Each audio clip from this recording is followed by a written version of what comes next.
నేను కూడా education background నుంచి వచ్చాను. విద్యాశాఖ అంటేనే షేపింగ్ ఫ్యూచర్ జనరేషన్స్. అలాంటి మహోన్నతమైన శాఖకి మీరు మంత్రిగా ఉన్నారు.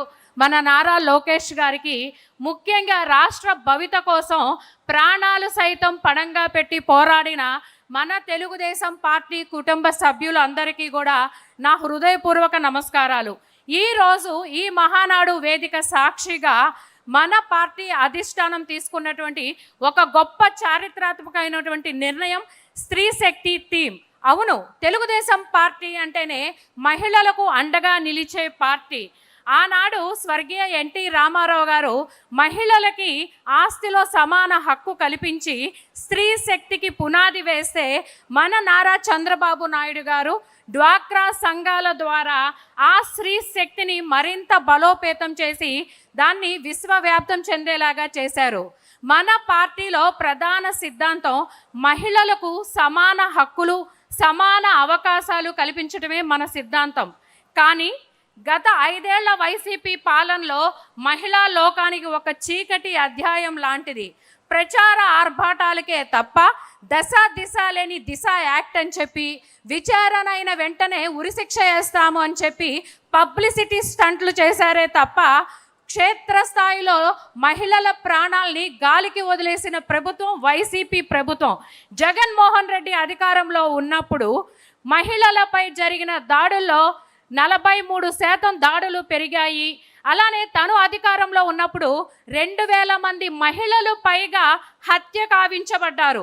2022 సంవత్సరం మహిళలపై జరిగిన దాడుల్లో 25,503 కేసులు రికార్డు స్థాయిలో నమోదయ్యాయి. నా అక్క చెల్లెములు అని చెప్పి తీరా తను అధికారంలోకి వచ్చాక అదే అక్క చెల్లెముల మీద దాడులు చేసి ఆంధ్రప్రదేశ్లో మహిళలపైన దాడులు, వేధింపుల్లో ఆంధ్రప్రదేశ్ 6వ స్థానానికి దిగజారిపోయేలాగా చేసిన మహిళల ద్రోహి జగన్మోహన్ రెడ్డి. మరి మన మహిళల మీద ఇన్ని ప్రధాన దాడులు జరగడానికి ప్రధాన కారణం ఏమిటంటే గంజాయి విష సంస్కృతిని తీసుకురావటం, జే ట్యాక్స్, తన అవినీతి దాహానికి లిక్కర్ని, నాసిరకం మద్యం ద్వారా యువతని పెడదారి పట్టించడమే మహిళల మీద దాడులు జరగడానికి ప్రధాన కారణం. ఇవి మనం మాట్లాడుకుంటున్న మాటలు కాదండి. అతగాడు అధికారంలో ఉన్నప్పుడు సాక్షాత్తు కేంద్ర నివేదిక అయినటువంటి ఎన్సీఆర్బి రిపోర్ట్ ఇచ్చిన సాక్ష్యం ఇదంతా కూడా. తను అధికారంలో ఉన్నప్పుడు 2019 ఎలక్షన్ల ముందు ఏం మాట్లాడాడండి? మహిళలు ఇంకెవరైనా కన్నెత్తి చూస్తే వాళ్ళు గుడ్లు పీకేస్తా అని చెప్పి మాట్లాడి తను అధికారంలోకి వచ్చాక తన తాడేపల్లి ప్యాలెస్కి 100 మీటర్ల దూరంలో రాణి అని చెప్పి ఒక దివ్యాంగురాలు మైనర్ బాలిక తన ఇంట్లో ఉన్నప్పుడు గంజాయి మొత్తుకి బానిసైపోయి గొడ్డలితో విచక్షణ రహితంగా ఆ బాలికపై దాడి చేస్తే తను ప్రాణాలు కోల్పోయింది. దేశమంతా కూడా మరి స్వాతంత్ర దినోత్సవ వేడుకలు జరుపుకుంటుంటే పక్కనే మన గుంటూరులో విచక్షణ రహితంగా నడి రోడ్డు మీద రమ్య అనే విద్యార్థిని కత్తితో పొడిచి ప్రాణాలు కోల్పోయేలాగా చేశాడు. తన సొంత నియోజకవర్గం అండి.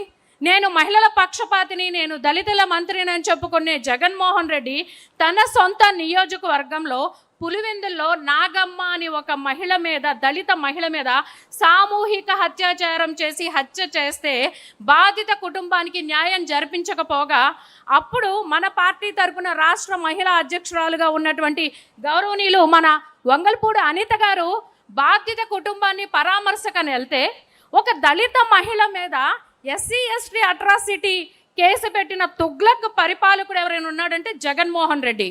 నేను అధికారంలోకి వస్తే సంపూర్ణ మద్యపాన నిషేధం చేస్తానని చెప్పి తన అవినీతి దాహం కోసం నాసిరకం మద్యాన్ని తీసుకువచ్చి 30,000 మంది మరణాలకి కారుకునైన దుర్మార్గుడు జగన్మోహన్ రెడ్డి. అమరావతి మహిళలపైన 1600 తప్పుడు కేసులు, 1600 మంది మహిళలపైన తప్పుడు కేసులు బనాయించాడు. 2024వ సంవత్సరం శ్రీరాముడికి పట్టాభిషేకం జరిగింది. ప్రభుత్వాన్ని మనం నిర్మించుకున్నాము. తెలుగుదేశం పార్టీ అంటేనే మహిళల భద్రతకి ఎప్పుడూ కూడా వెనకడుగు వేయని పార్టీ. కాబట్టే చంద్రబాబు నాయుడు గారు అధికారంలోకి వచ్చాక రాష్ట్రంలో క్రైమ్ రేట్లు 6% తగ్గినాయి అని చెప్పి అసెంబ్లీ సాక్షిగా మన గౌరవ హోంమంత్రి వర్యులు వంగల్పూడి అనిత గారు మనందరికీ ఆ విషయాన్ని తెలియచేశారు. మహిళల భద్రతలో ఎన్నో విప్లవాత్మకమైనటువంటి మార్పులు తీసుకొచ్చారు. శక్తి యాప్ అడ్వాన్స్డ్ టెక్నాలజీతో లైవ్ ట్రాకింగే కాకుండా రూట్ చేంజ్ అలర్ట్ తీసుకురావటం, రాష్ట్ర వ్యాప్తంగా 900 డేంజర్ స్పాట్స్ని ఐడెంటిఫై చేసి సీసీ ఫుటేజ్ నికాలతో డ్రోన్ కెమెరా పర్యవేక్షణ జరిపిస్తున్నారు. అలానే ఉమెన్ అండ్ చైల్డ్ సేఫ్టీ వింగ్ని ఏర్పాటు చేశారు. పోక్స్కో మరియు మహిళలపైన జరిగిన దాడుల్లో పగడ్బందీ అయినటువంటి ఛార్జ్ షీట్లు వేసి నిందితులకి త్వరగా శిక్ష పడేలాగా అమలు చేస్తున్నారు.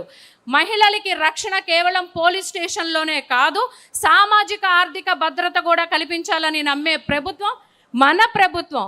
కాబట్టే ఆ రోజున నేను మీ అందరికీ అంటే ఈ సభాముఖంగా నేను తెలియజేసుకుంటుంది, గతంలో రాక్షస పాలన మనం చూసాం వైసీపీ ప్రభుత్వంలో.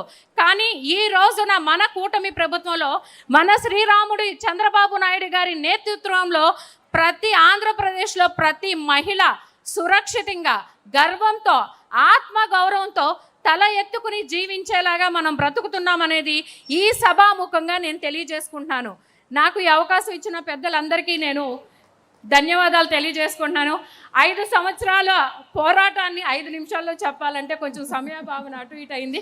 పెద్ద మనసుతో క్షమించగలరు.